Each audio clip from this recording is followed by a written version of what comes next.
ఈ రోజు వాళ్ళ అవినీతి ఆరోపణలు వస్తాయన్న భయంతో ఏ విధమైన మర్యాద లేకుండా మహిళని చూడకుండా ఈ కుర్చీలైతే కిందకేశారు మేయర్ గారు.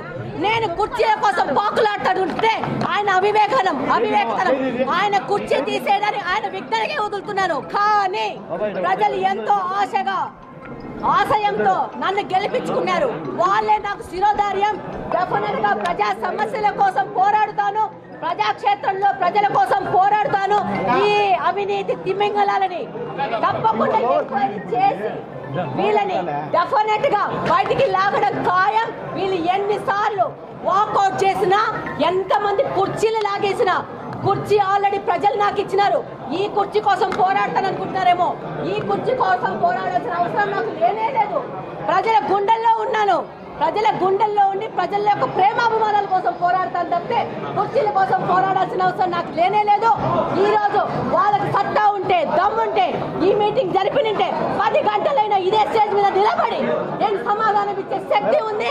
ఆ యొక్క ఆశయంతోనే ముందుకెళ్తున్నాము. డెఫినెట్ గా ఈ యొక్క అవమానాల్సిందే. అహంకారము అధికారము ఎక్కువైతే ఎలా ప్రవర్తిస్తారు అనేది ఈ యొక్క కార్పొరేషన్ మీటింగ్ తెలియజేసింది. మహిళను అగౌరవపరిచిన వీళ్ళ అహంకారాన్ని, ఈగోని తీర్చుకోవడం అనేది ప్రపంచమంతా చూస్తుంది. ఆంధ్రప్రదేశ్లోని మహిళలందరూ చూస్తున్నారు. కడప నియోజకవర్గంలో మహిళలందరూ వీళ్ళకి గుణపాఠం చెప్పే పరిస్థితి దగ్గరలో ఉందని తెలియజేసుకుంటున్నాను. ఈ రోజు కృష్ణా సర్కిల్ నుంచి దేవుని కడప రోడ్డు ఎందుకు ఆగింది? ఎవరు చేస్తున్నారు ఆ వర్కులు? వాటి బిల్లుల పరిస్థితి ఏంటి? ఒక్కొక్క పక్కన 2 రోడ్లు 2020లో శంకుస్థాపనలు కొట్టింది.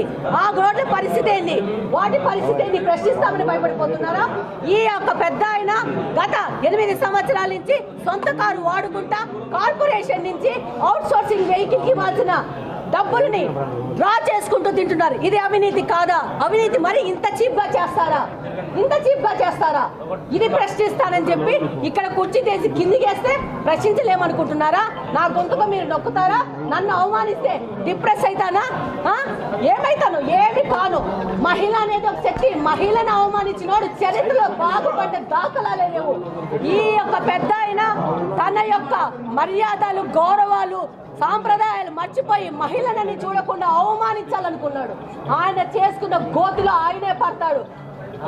కడప నియోజకవర్గంలోని మహిళలందరూ గమనిస్తున్నారు. ఈ యొక్క అవమానం ప్రతి ఒక్క మహిళకి జరిగిన అవమానంగా నేను భావిస్తున్నాను.